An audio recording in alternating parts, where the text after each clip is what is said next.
Au nom d'Allah, le tout miséricordieux, le très miséricordieux. Ô hommes, craignez votre Seigneur. Le séisme qui précédera l'heure est une chose terrible.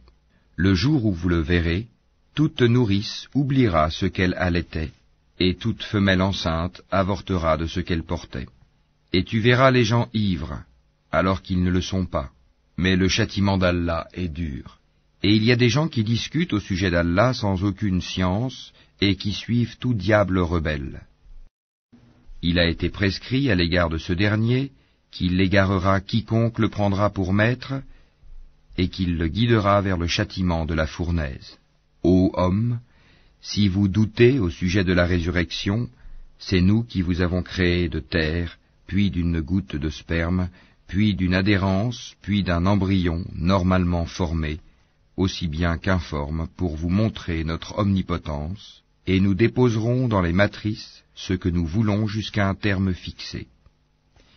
Puis nous vous en sortirons à l'état de bébé, pour qu'ensuite vous atteigniez votre maturité. Il en est parmi vous qui meurent jeunes, tandis que d'autres parviennent au plus vil de l'âge, si bien qu'ils ne savent plus rien de ce qu'ils connaissaient auparavant. De même, tu vois la terre desséchée, dès que nous y faisons descendre de l'eau, elle remue, se gonfle, et fait pousser toutes sortes de splendides couples de végétaux. Il en est ainsi parce qu'Allah est la vérité, et c'est lui qui rend la vie aux morts, et c'est lui qui est omnipotent.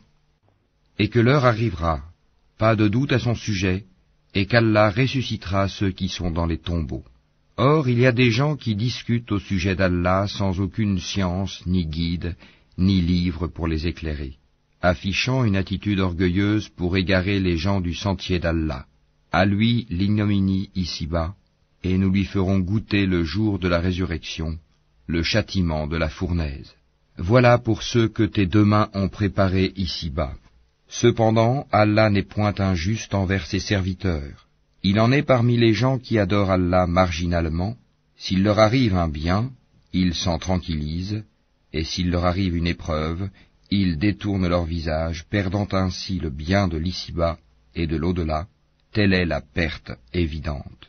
Ils invoquent en dehors d'Allah ce qui ne peut ni leur nuire, ni leur profiter. Tel est l'égarement profond. Ils invoquent ce dont le mal est certainement plus proche que l'utilité. Quel mauvais allié et quel mauvais compagnon. Ceux qui croient et font de bonnes œuvres, Allah les fait entrer au jardin sous lesquels coulent les ruisseaux, car Allah fait certes ce qu'il veut. Celui qui pense qu'Allah ne le secourra pas dans l'ici-bas et dans l'au-delà, qu'il tende une corde jusqu'au ciel, puis qu'il la coupe, et qu'il voit si sa ruse va faire disparaître ce qui l'enrage. C'est ainsi que nous le fîmes descendre, le Coran, en versets clairs, et qu'Allah guide qui il veut. Certes, ceux qui ont cru, les Juifs, les Sabéens, les adorateurs des étoiles, les Nazaréens, les mages, et ceux qui donnent à Allah des associés, Allah tranchera entre eux le jour du jugement, car Allah est certes témoin de toutes choses. N'as-tu pas vu que c'est devant Allah que se prosternent tous ceux qui sont dans les cieux et tous ceux qui sont sur la terre, le soleil, la lune, les étoiles, les montagnes, les arbres, les animaux, ainsi que beaucoup de gens? Il y en a aussi beaucoup qui méritent le châtiment. Et quiconque Allah avilit n'a personne pour l'honorer, car Allah fait ce qu'il veut. Voici deux clans adverses qui disputaient au sujet de leur Seigneur. À ceux qui ne croient pas, on taillera des vêtements de feu, tandis que sur leur tête on versera de l'eau bouillante, qui fera fondre ce qui est dans leur ventre de même que leur peau. Et il y aura pour eux des maillets de fer. Toutes les fois qu'ils voudront en sortir, pour échapper à la détresse, on les y remettra et on leur dira, « Goûtez au châtiment de la fournaise. » Certes, Allah introduit ceux qui croient et font de bonnes œuvres au jardin sous lesquels coulent les ruisseaux. Là ils seront parés de bracelets d'or et aussi de perles, et leurs vêtements y seront de soie. Ils ont été guidés vers la bonne parole, et ils ont été guidés vers le chemin du digne des louanges. Mais ceux qui mécroient et qui obstruent le sentier d'Allah et celui de la mosquée sacrée que nous avons établi pour les gens, aussi bien les résidents que ceux de passage, Quiconque cherche à y commettre un sacrilège injustement, nous lui ferons goûter un châtiment douloureux. Et quand nous indiquâmes pour Abraham le lieu de la maison, la Kaaba, en lui disant « Ne m'associe rien » et purifie ma maison pour ceux qui tournent autour, pour ceux qui s'y tiennent debout, et pour ceux qui s'y inclinent et se prosternent, et fais aux gens une annonce pour le Hajj, ils viendront vers toi à pied, et aussi sur toute monture venant de tout chemin éloigné, pour participer aux avantages qui leur ont été accordés et pour invoquer le nom d'Allah au jour fixé, sur la bête de cheptel qu'il leur a attribuée. Mangez-en vous-même et faites-en manger le besogneux misérable. Puis qu'ils mettent fin à leur interdit, qu'ils nettoient leur corps, qu'ils remplissent leurs vœux, et qu'ils fassent les circuits autour de l'antique maison. Voilà ce qui doit être observé, et quiconque prend en haute considération les limites sacrées d'Allah, cela lui sera meilleur auprès de son Seigneur. Le bétail, sauf ce qu'on vous a cité, vous a été rendu licite. Abstenez-vous de la souillure des idoles, et abstenez-vous des paroles mensongères. Soyez exclusivement acquis à la religion d'Allah, ne lui associez rien, car quiconque associe à Allah, c'est comme s'il tombait du haut du ciel et que les oiseaux le happaient, ou que le vent le précipitait dans un abîme très profond. Voilà ce qui est prescrit, et quiconque exalte les injonctions sacrées d'Allah s'inspire en effet de la piété des cœurs. De ces bêtes-là, vous tirez des avantages jusqu'à un terme fixé, puis son lieu d'immolation est auprès de l'antique maison. À chaque communauté, nous avons assigné un rite sacrificiel, afin qu'ils prononcent le nom d'Allah sur la bête de cheptel qu'il leur a attribuée. Votre Dieu est certes un Dieu unique, soumettez-vous donc à lui, et faites bonne annonce à ceux qui s'humilient, ceux dont les cœurs frémissent quand le nom d'Allah est mentionné, ceux qui endurent, ceux qui les atteignent, et ceux qui accomplissent la salate et dépensent de ce que nous leur avons attribué. Nous vous avons désigné les chameaux et les vaches bien portants pour certains rites établis par Allah. Il y a en eux pour vous un bien. Prononcez donc sur eux le nom d'Allah quand ils ont eu la patte attachée, prêts à être immolés, puis lorsqu'ils gisent sur le flanc, mangez-en et nourrissez-en le besogneux discret et le mendiant. Ainsi, nous vous les avons assujettis, afin que vous soyez reconnaissants. Ni leur chair, ni leur sang n'atteindront Allah, mais ce qui l'atteint de votre part, c'est la piété. Ainsi vous les a-t-il assujettis, afin que vous proclamiez la grandeur d'Allah, pour vous avoir mis sur le droit chemin, et annonce la bonne nouvelle aux bienfaisants. Allah prend la défense de ceux qui croient, Allah n'aime aucun traître ingrat. Autorisation est donnée à ceux qui sont attaqués de se défendre, parce que vraiment ils sont lésés, et Allah est certes capable de les secourir. Ceux qui ont été expulsés de leur demeure, contre toute justice simplement parce qu'ils disaient « Allah est notre Seigneur ». Si Allah ne repoussait pas les gens les uns par les autres, les ermitages seraient démolis ainsi que les églises, les synagogues et les mosquées, où le nom d'Allah est beaucoup invoqué. Allah soutient certes ceux qui soutiennent sa religion, Allah est assurément fort et puissant. Ceux qui, si nous leur donnons la puissance sur terre, accomplissent la salate, acquittent la zakat, ordonnent le convenable et interdisent le blâmable, cependant l'issue finale de toute chose appartient à Allah. Et s'ils te traitent de menteur, sache que le peuple de Noé, les Had, les Tamoud, avant eux, ont aussi crié au mensonge à l'égard de leurs messagers. De même que le peuple d'Abraham, le peuple de Lot, et les gens de Madian, et Moïse fut traité de menteur, puis j'ai donné un répit aux mécréants, ensuite je les ai saisis, et quelle fut ma réprobation. Que de cités donc avons-nous fait périr, parce qu'elles commettaient des tyrannies.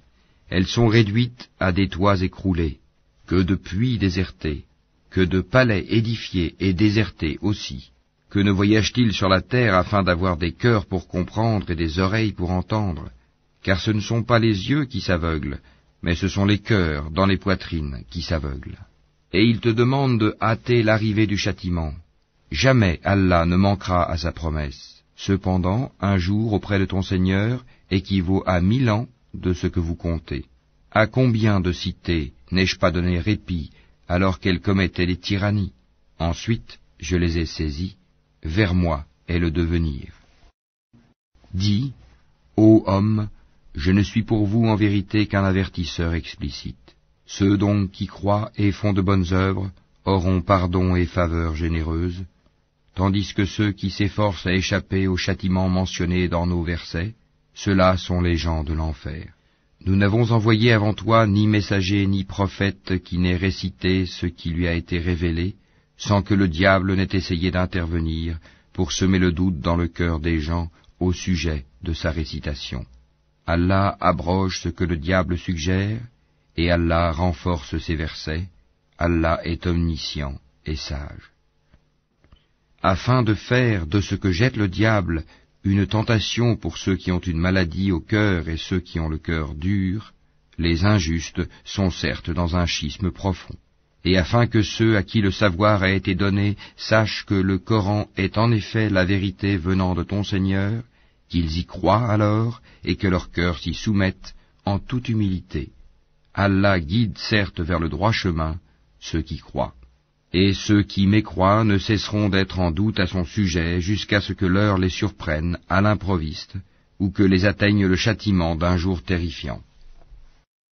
La souveraineté ce jour-là appartiendra à Allah qui jugera parmi eux. Ceux qui auront cru et fait de bonnes œuvres seront dans les jardins du délice. Et quant aux infidèles qui auront traité nos révélations de mensonges, ils auront un châtiment avilissant. Ceux qui émigrent dans le sentier d'Allah et qui sont tués ou meurent, Allah leur accordera certes une belle récompense, car Allah est le meilleur des donateurs. Il les fera certes entrer en un lieu qu'ils agréeront, et Allah est certes omniscient et indulgent. Ainsi en est-il. Quiconque châtie de la même façon dont il a été châtié, et qu'ensuite il est victime d'un nouvel outrage, Allah l'aidera, car Allah est certainement absoluteur et pardonneur. C'est ainsi qu'Allah fait pénétrer la nuit dans le jour, et fait pénétrer le jour dans la nuit. Allah est certes audient et clairvoyant. C'est ainsi qu'Allah est lui le vrai, alors que ceux qu'ils invoquent en dehors de lui est le faux. C'est Allah qui est le sublime, le grand. N'as-tu pas vu qu'Allah fait descendre l'eau du ciel et la terre devient alors verte? Allah est plein de bonté et parfaitement connaisseur. À lui appartient ce qui est dans les cieux et sur la terre. Allah est le seul qui se suffit à lui-même et qui est le digne de louange. N'as-tu pas vu qu'Allah vous a soumis tout ce qui est sur la terre ainsi que le vaisseau qui vogue sur la mer par son ordre? Il retient le ciel de tomber sur la terre, sauf quand il le permettra, car Allah est plein de bonté et de miséricorde envers les hommes. C'est lui qui vous donne la vie, puis vous donne la mort, puis vous fait revivre. Vraiment, l'homme est très ingrat. À chaque communauté, nous avons assigné un culte à suivre. Qu'il ne dispute donc point avec toi l'ordre reçu, et appelle à ton Seigneur. Tu es certes sur une voie droite. Et s'il discute avec toi, alors dis, c'est Allah qui connaît mieux ce que vous faites. Allah jugera entre vous, au jour de la résurrection, ce en quoi vous divergez. Ne sais-tu pas qu'Allah sait ce qu'il y a dans le ciel et sur la terre? Tout cela est dans un livre, et cela est pour Allah bien facile. Et ils adorent, en dehors d'Allah, ce en quoi il n'a fait descendre aucune preuve, et ceux dont ils n'ont aucune connaissance, et il n'y aura pas de protecteur pour les injustes. Et quand on leur récite nos versets bien clairs, tu discerneras la réprobation sur les visages de ceux qui ont mécru. Peu s'en faut qu'ils ne se jettent sur ceux qui leur récitent nos versets. Dis, vous informerai-je de quelque chose de plus terrible? Le feu, Allah l'a promis à ceux qui ont mécru. Et quel triste devenir! Ô homme, une parabole vous est proposée, écoutez-la. Ceux que vous invoquez en dehors d'Allah ne sauraient même pas créer une mouche, quand même ils s'uniraient pour cela. Et si la mouche les dépouillait de quelque chose, ils ne sauraient le lui reprendre. Le solliciteur et le sollicité sont également faibles. Ils n'ont pas estimé Allah à sa juste valeur. Allah est certes fort et puissant. Allah choisit des messagers parmi les anges et parmi les hommes. Allah est audient et clairvoyant. Il sait ce qui est devant eux et derrière eux, et c'est vers Allah que tout retournera. Ô vous qui croyez, inclinez-vous, prosternez-vous, adorez votre Seigneur et faites le bien, peut-être réussirez-vous. Et luttez pour Allah avec tout l'effort qu'il mérite. C'est lui qui vous a élu, et il ne vous a imposé aucune gêne dans la religion, celle de votre père Abraham, lequel vous a déjà nommé musulman avant ce livre et dans ce livre, afin que le messager soit témoin contre vous, et que vous soyez vous-même témoin contre les gens. Accomplissez donc la salate, acquittez la zakat, et attachez-vous fortement à Allah. C'est lui votre maître. Quel excellent maître, et quel excellent soutien.